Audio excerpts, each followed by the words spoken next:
Okey, suatu masa dahulu ada seorang pemuda bernama Awang. Awang ni seorang yang lurus, yang turut apa yang orang cakap kan. Orang suruh buat sesuatu dia ikut je. Dan Awang ni seorang yang taat pada bapak dia. Apa yang bapak dia suruh semua dia akan ikut.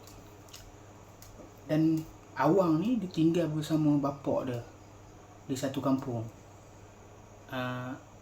Awang ni bapak ni seorang yang alim.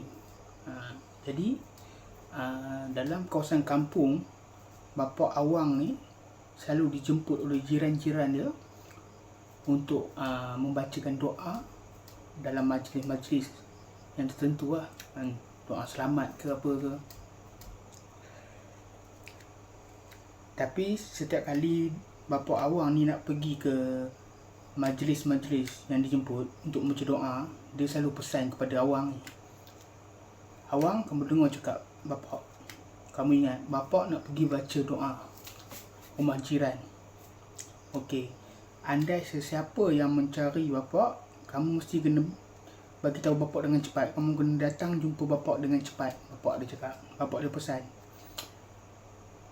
Bapak dia tahu yang anak tadi seorang yang lurus kan. Jadi dia pesan. Maka bapak dia pun pergilah menghadiri jemputan untuk majlis tu. Dan Awang ni dia duduk di rumah seorang diri. Dia pun duduk di berenda tangga. Dan dia duduk melamun. Tiba-tiba datang dua orang untuk jumpa bapak Awang. Dua orang pemuda ni tanya kat Awang, bapak ada rumah tak? Tak ada, nanti sekejap saya panggil, dia cakap. Awang ni teringat bapak dia cakap, kamu mesti kena panggil bapak cepat. Dia pun berlari. Sambil berlari dia panggil nama bapak dia. Sampailah dekat rumah jiran dia. Dia terus naik rumah. Terus dia pergi kat bapak dia. Ayah, ada orang nak cari, dia cakap. Dekat situ juga bapak dia tempik dia. Tak ada adab macam. Bapak dia kata, kamu lain kali nak datang panggil, beradab. Dan jangan panggil tergopoh-gapoh, jangan kelang kabut. Belajar adab. Kita ni manusia ni kena ada adab. Awang diam. Kemudian diorang pun balik lah. Okey, settle dekat tu. Selang beberapa hari, ada lagi jemputan untuk membacakan doa dekat rumah jiran lah. So macam biasa lah, bapak Awang ni sebelum pergi dia akan pesan kat Awang, kamu ingat apa yang bapak pesan? Bapak dia cakap. Awang angguk. Maka bapak dia pun pergilah ke rumah jiran yang menjemput dia tu. Pergi. Selang tak berapa lama, rumah Awang ni terbakar. Rumah Awang ni terbakar. Awang ni dia panik sunnah, tapi dia teringatkan pesan bapak dia. Nak panggil bapak, kena sopan, jalan sopan, kena berhormat, kena santun. Jangan tergopoh-gapoh. Tak elok kan. Dia pun turun rumah, pakai kasut semua, dia pun jalan dengan perlahan, dengan santainya dia jalan pergi rumah jiran. Dia pergi rumah jiran, dia bagi salam, dia naik rumah jiran kan, dia salam semua tetamu yang datang kan. Kemudian dia duduk dalam keadaan relax dia duduk kan, baru dia pergi dekat sebelah bapak dia bisik, ayah rumah kita terbakar.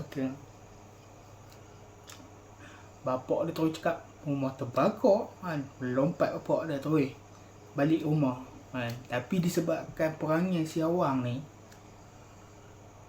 rumah tu memang dah jadi debu. Bila dah jadi debu, bapak dia pun lagi gasak lah Awang kan. Pumpang lah kan. Tapi yang sedihnya, bapak dia halau Awang ni daripada rumah. Anak tak guna kan, terlalu lurus, dia halau. Kadang-kadang bukannya dia minta jadi macam tu kan, tak sepatutnya bapak dia halau kan. Tu lah sedih. Okey, nak jadikan cerita, Awang ni pun berkelana lah. Jalan sana jalan sini dia sedih kan, sebab dia halau, tak ada tempat tinggal. nak jadikan cerita, dia sampai kat satu istana kan, dan dia diterima kerja dekat dalam istana tu untuk menjadi pengawal diraja. Okey.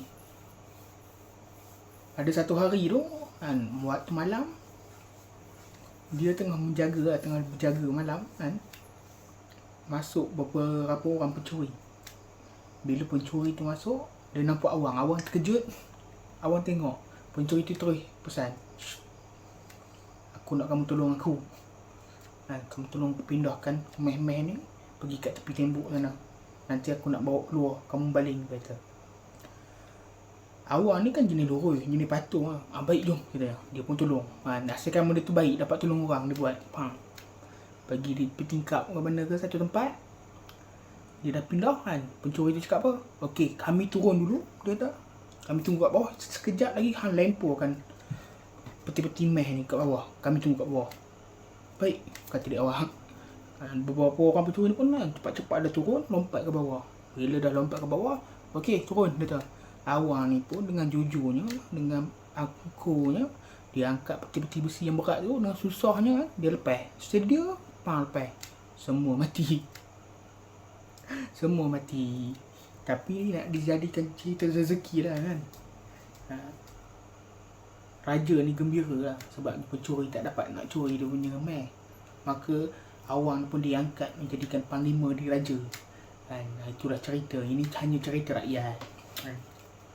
Ini hanya cerita rakyat, bukan cerita betul. Tapi dekat sini kita boleh dapat belajar lah tentang pemikiran manusia, cara berfikir. Kadang-kadang manusia tak minta jadi lemah macam ni, kurang macam ni. Semuanya ada sebab-sebab tertentu, dan Allah punya atur cerita tu cantik.